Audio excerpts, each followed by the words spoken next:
শৈশবের দুই বন্ধু সতীশ খাটিক ও সাজিদ মোহাম্মদ কয়েক সপ্তাহ আগে লিজ নেওয়া একটি জমিতে কাজ করছিলেন তারা। শীতের সকালে মাটি খুঁড়তে গিয়ে তাদের নজরে আসে বড় ও ঝকঝকে একটি পাথর। পরে সেটি শহরের সরকারি হীরা মূল্যায়ন কেন্দ্রে নিয়ে জানতে পারেন পাথরটি 15.34 ক্যারেটের রত্নমানের প্রাকৃতিক হীরা, যার বাজার মূল্য বাংলাদেশি মুদ্রায় 55 থেকে 65 লাখ টাকা, যা মার্কিন ডলারে প্রায় 55,000 থেকে 66,000।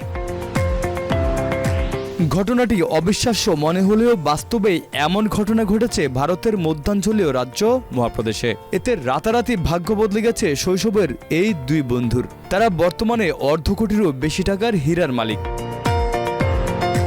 দেশটির সরকার প্রতি 3 মাস অন্তর হীরার নিলাম আয়োজন করে, যেখানে দেশি বিদেশের ক্রেতারা অংশ নেন। হীরার দাম নির্ধারণে ডলারের বিনিময় হার ও আন্তর্জাতিক মানদণ্ড বিবেচনা করা হয়। সতীশ ও সাজিদের পাওয়া হীরাটি শিগগিরই নিলামে তোলা হবে বলেও জানা গেছে।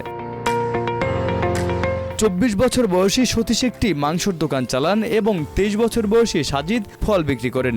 দুইজনেই দারিদ্র পরিবারের সন্তান তারা। হীরাটি বিক্রির পর সেই টাকা দিয়ে সতীশ ও সাজিদ তাদের বোনদের বিয়ে দিতে চান।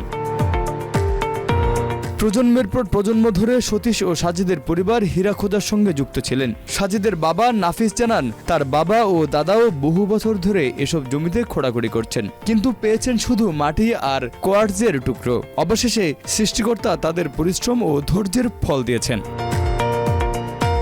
পান্না জেলা ভারতের অনুন্নত একটি অঞ্চল। এখানে দারিদ্র্য, পানির সংকট ও বেকারত্ব প্রকট হলেও এটি একই সঙ্গে ভারতের সবচেয়ে বড় হীরা মজুদের এলাকা হিসেবে পরিচিত।